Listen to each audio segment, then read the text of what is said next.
Click the bell icon to get latest videos from Ekeeda. Hello friends, welcome back to the subject of Machine Design 1. In the last lecture, we have gone through different formulae and design aspects which are associated with the screw jack and its components. In today's session, we are going to start with the numerical, which is very important in our case, and we are starting with the first part of it.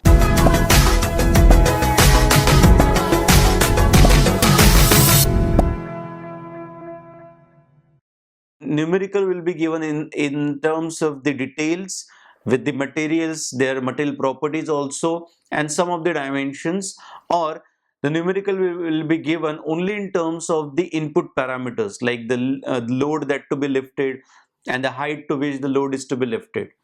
Right. So let us go for the extreme case where only few parameters are given, and let us select all the materials which are associated. So the problem statement says that design a screw jack for the lifting of 250 kilonewton load to a height of 270 millimeter. So that's the only problem statement. Rest of the material selection and all safety design, we have to go by the procedure itself. So let us start with that. So the given data you have been given is the weight, the load, you can see either W or you can say P is 250 kilonewton, and the height to which it is to be lifted, so we'll say lifting height is given 270 millimeter. In some terms it can be taken in terms of meter also, but we will prefer this cases. So this is what the given input data. Guys, as far as the screw jack or whatever design problems are concerned, it's always desired or better, it's advised to draw the dimensions and the diameters. Of course, what I'm to say is the figures. We need to draw the figures for that particular component and show the dimensions and the diameter. I've done it for this particular problem like this. This is how you are supposed to draw the figure. Need not to be very accurate, need not to be very precise, a beautiful figure. The only dimensions should be specified, that is very important. Now one thing that was missing is the hatching part. So it shows that it's a cross section of this particular thing. Now like we have seen it in the previous lectures, this is the frame, this is the nut, this is the screw, and this is the cup. So there comes another hatching kind of thing.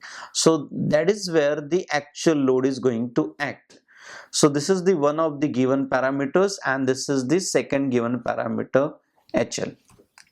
So the basic problem is we have to design this particular screw jack, which is a standard design, where the only parameter given is the load that is acting axially downward and the lifting height, matlab the height from the screw head up to which the lifting can be possible.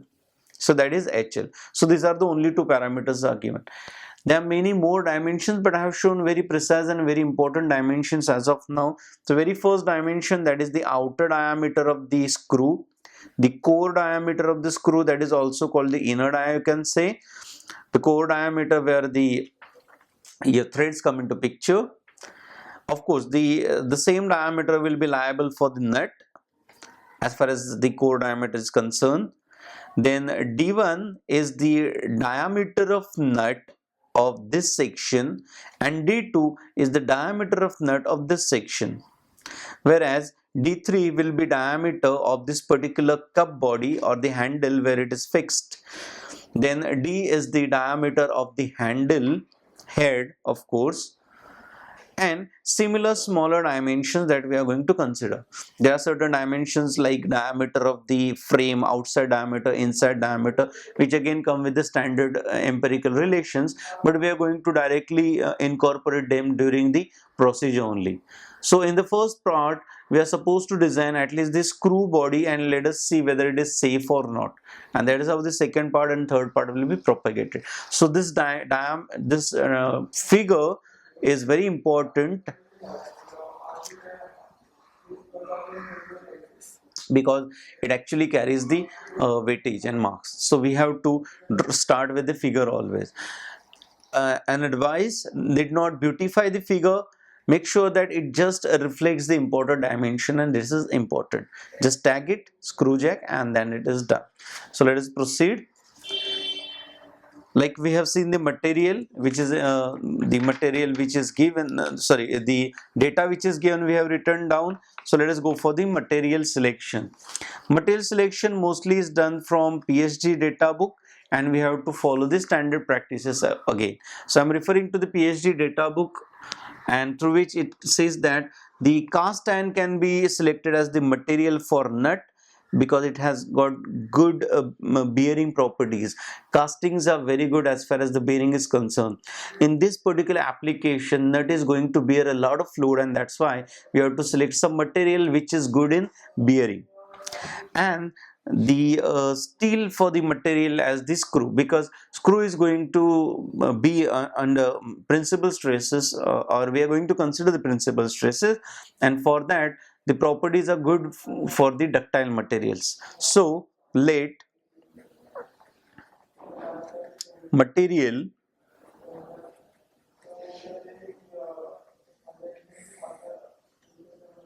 be for nut,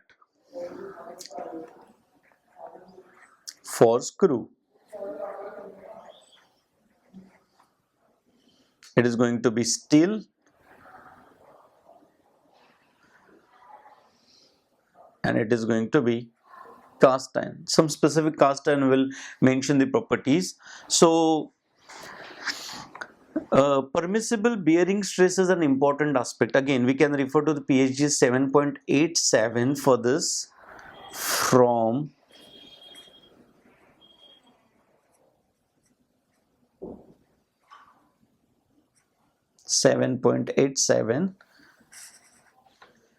sigma bearing is equal to 8 Newton per millimeter square, and it is nothing but permissible bearing stress, standard for this particular example, or standard for the given materials. Moving ahead with the PhD, let's select the psi value also, which is again a standard relation. Let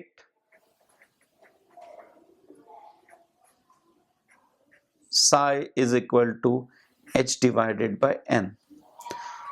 Let the value be selected as 2 for a time being. With this, let us move ahead with the screw parameters design.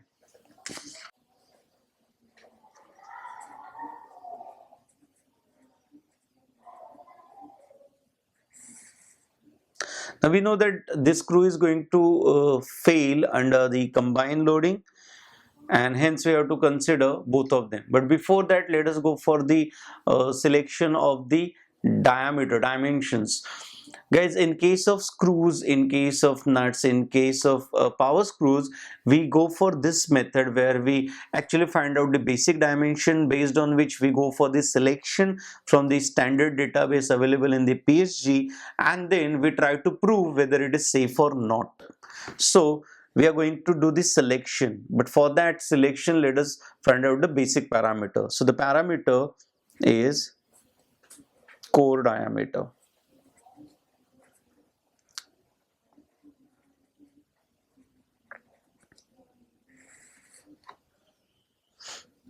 Now we know that as the failure criteria, the dimension, again empirical formula you can find out from the PhD data book, and that says that the mean diameter should be either greater than or smaller than the twice of the load that is acting divided by pi psi into sigma bearing. We have all the values, let us substitute them. It should be greater than or equal to twice the load they have given is 250 kilonewton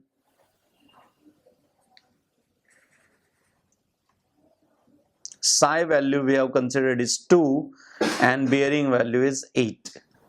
So when we solve this particular thing, we get dm value, as we solve it, we get it 99.73 millimeter. Upon calculation, we are getting this particular value of d mean.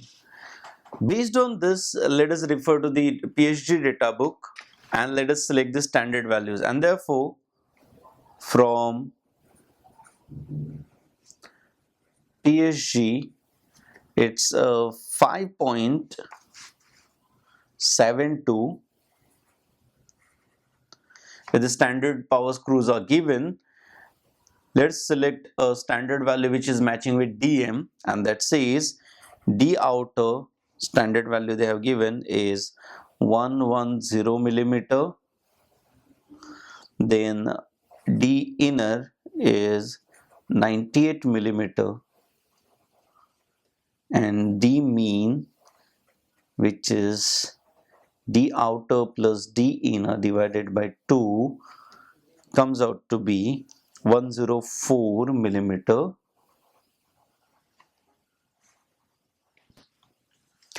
Next is the pitch that they has is 12 millimeter for this selection, and the area of core is 7543 millimeter square. So that gives me a standard selection.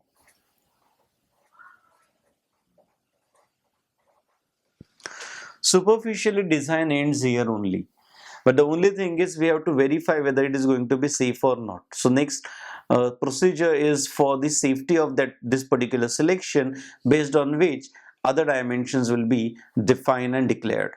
So let's move ahead. So the next step is calculation of number of threads that we are going to look at. So number of threads.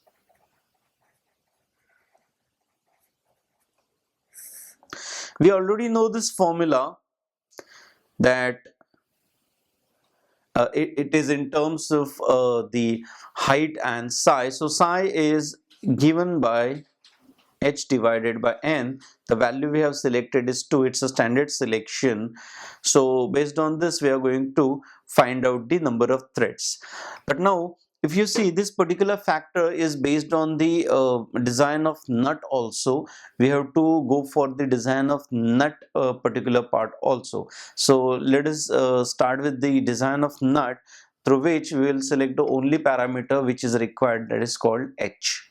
Generally, we are supposed to proceed like this: a design of screw and then design of nut and rest of the body.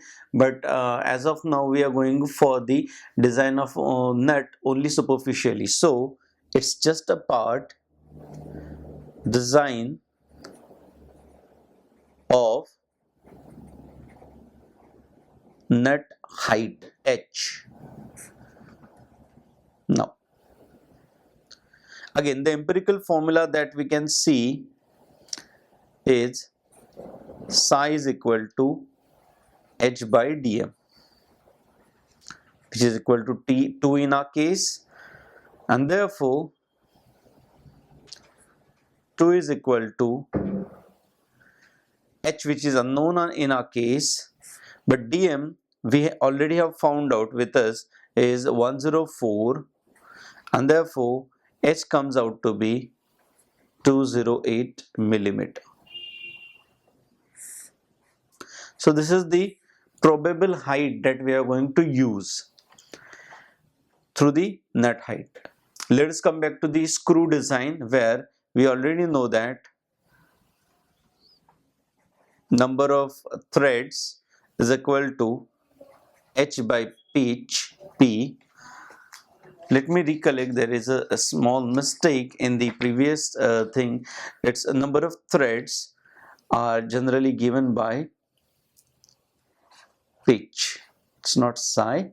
So pitch is equal to h upon 2, which is not selected. So this is what the formula is, for which we need this factor h, which we have found out rightly. Now, this is what we need to find out. We know the pitch, we know the height. So height is 208.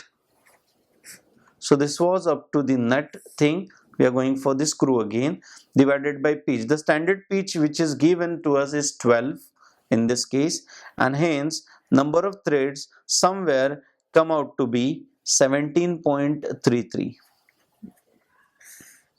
Now one thing is clear, that number of some entity can't be a fraction, so we'll go for the next parameter, that is going to be 8, and therefore n is equal to 18. So basically 18 number of threads are expected. Now as the number of threads are changing, the actual height will also change. So we know this number of threads is equal to height divided by pitch, and therefore actual height will become number of threads into pitch. Number of threads are 18, pitch are 12. 216 millimeter. So this is going to be the standard height or of that particular nut that we are going to consider. So this where we finish with the H part of this particular thing. So next part we are going to look at the calculation of torque, and then based on that torque we are going to verify whether the stresses are safe or not. So in this video we just went through the design of screw superficially, and then we went for the dimensions of some of the parameters of the screw. Thank you so much for watching this video. If you like this video, please subscribe to Ekeeda. Thank you.